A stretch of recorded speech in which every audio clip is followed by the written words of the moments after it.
Hello Leo, Leo Rising, and Leo Moon people. This is your monthly astrological horoscope for January 2016. And a quick reminder for you guys to remember January, I have got classes going on like crazy. It's always the beginning of the new year in the winter where I roll out classes for enrollment, got tarot classes, and astrology webinars up for registration if you'd like at my website, integrativemysticism.com. It's the same place you would go for your sessions if you wanted to schedule a session with me or order a downloadable video file. So if you're interested, you want to check that out quick. So, what is going on with your January Leo? Well, we've got a lot of leftover energy from December, which is actually working out really well in your favor, I might add. There is a long-term aspect going on that formed in late December, and that was the Saturn-Uranus trine. And that's going to be going on pretty much exact over and over again throughout this year. And a lot of this is focused between Saturn in Sagittarius, your 5th house of love and romance, and Uranus in your 9th house. And whenever we have Saturn and Uranus come together in harmony like this, we're talking about bringing order to chaos. And in essence, this is between the area of romance and the area of your travel sector, your higher education, your spiritual life, as well as any kind of, international business or legalities, excuse me, got a bit of a frog in my throat, or any kind of legalities or government proceedings, legal issues, all of those kinds of things. And when we have harmony going on here, we've got reconciliations going on here as well. If there have been any clashes between, say, an academic schedule, or maybe even family traditions that might be causing a little bit of controversy in a romantic situation that you are in, we're going to be smoothing that out this month.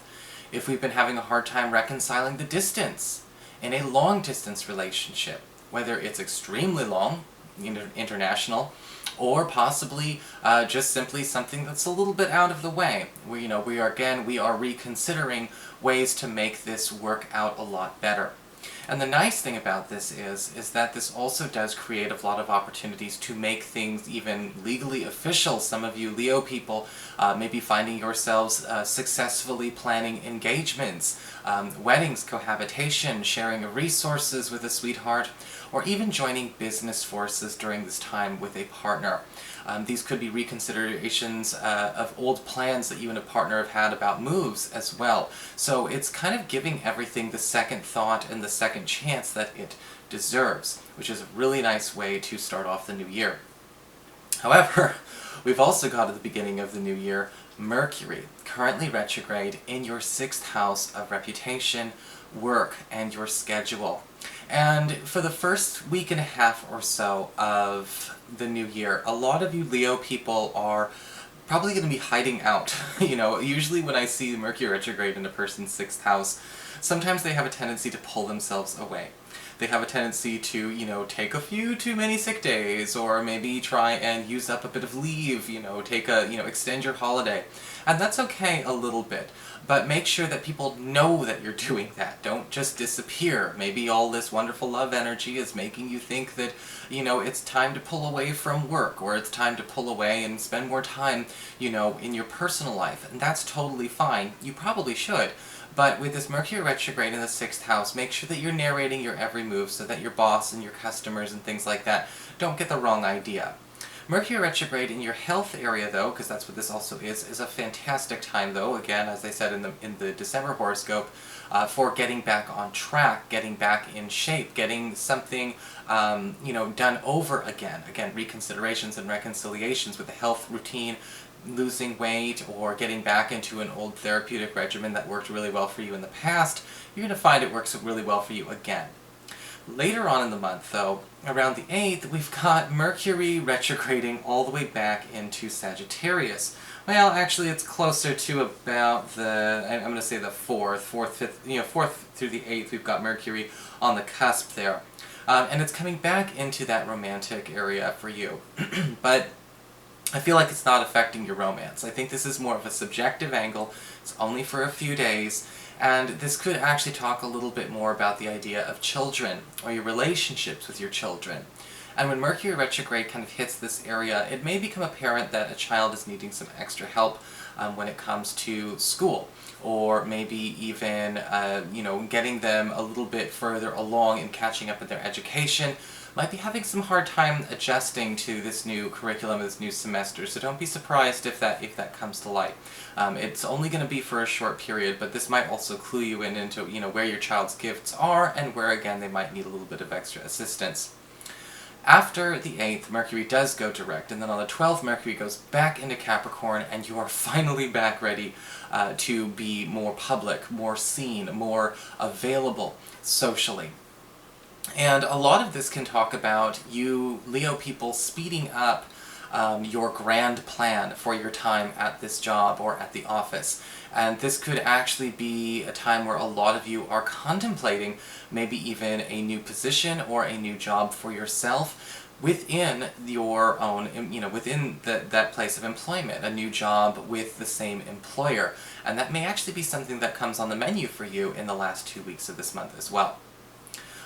Going back to the beginning of the month, we've also got Venus, the planet of love and harmony, moving into your 8th house of shared resources, passive income, self-employment income, and intimacy.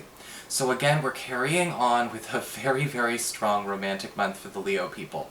And for those of you that are trying to find ways to get more time to be intimate with a sweetheart, you're going to have that in abundance this month for sure. I mean, everyone's going to be extra available for that. But this is also a good time for those of you that are thinking about trying to find a way to drum up some extra money for a personal enterprise, whether it's a hobby, side income, little online store, or a full-fledged self-employment business that you're trying to get off the ground. Venus is great for finding investors. It's also great for finding partnerships in this area. If you're looking for professional partnerships, collaborations, things along those lines, it's great to embellish on those things and to focus a lot of energy on those things at this time, because Venus does promise lasting returns. On the 12th of the month, going into halfway through, we do have a full moon in Cancer, in your 12th house. And this is the area that deals with our past. This is the area that deals with our shadow, our private side, and sometimes it can deal with unfinished business. And around the 12th, you might be feeling a little bit vulnerable, because this does bring up things that, not only things that we need to work on getting over or clearing, but typically the full moon focuses on things that we've been avoiding getting over or clearing. And there could be some instances that, they can be kind of emotionally volatile, especially between the 12th and the 15th of the month for you. I tend to refer to these as sort of breakdown and breakthroughs at the same time. The breakdown, breakthrough, full moon. Everyone gets one once a year, so make sure that you do take time for yourself, but also at the same time, don't resist, procrastinate, or try and turn away from what's coming up, because you'd be surprised how much we don't deal with on the inside that is still manifesting things on the outside, even though we're not thinking about it. Okay, so it's an opportunity to kind of clear that and get more control. We also have, on the 19th, the Sun moving into Aquarius, into your 7th house of partnerships. And it's time to focus on giving a lot more love and attention to one-on-one relationships, especially. Now, obviously, we've got so much going on here with love and romance, that would make perfect sense. But don't forget that, Aquarius to you is all of your one-on-one relationships. Your best friend, yes, your romantic partner, but also your business partnerships, business deals you may have with people, such as roommate situations. And from the 19th of this month going into the 3rd week of February, it's time to focus on getting quality, not quantity, when it comes to our relationships with others. Where do we need to be focusing more on the one-on-one in our friendships? Where do we need to be focusing more on getting to know people closer? Getting away from what some people might call fair weather friendships, or more of this the scratch the surface types of contacts. Where are we going to get more out of fewer than we thought we could out of 100? I always think about that when I go online. It's like, I know some really nice people out there who are the best souls you could ever meet, and they maybe only have a handful of friends on Facebook or whatever. And I know really crappy people out there who, have broken their 5,000 limit. So, it all depends on how you want to kind of handle that, but it's a great way to finally have a sense of second family. Also, that very end of the month, we do have a new moon in this 7th house of partnerships, bringing those of you who are single into the conversation in a way that allows you to perhaps become official with somebody new. Those of you who are looking for a new love, those of you who are hoping that a current little thing that you've got going on becomes more serious, gains more depth. The sun and the new moon in this area at the same time is going to be working very hard on making sure it happens for you. Finally, at the end of the month, we've got Mars, planet of action, energy, passion, and conviction, going into your 9th house. And it's time to get more aggressive in the way that you broadcast yourself and present yourself out there.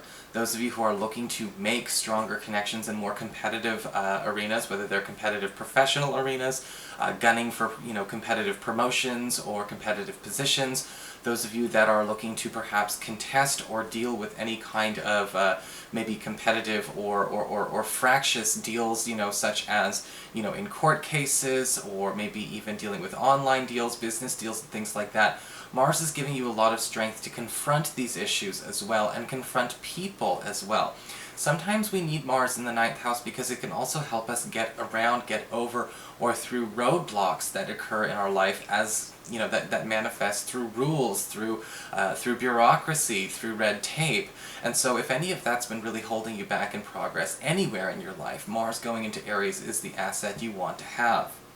So that is basically your January, Leo. Looks very nice to me. And I hope you enjoyed this horoscope. If you did, please like, share, and subscribe. You know I appreciate it. And of course, if you would like to get a session, you can always follow the links below, or go to integrativemysticism.com.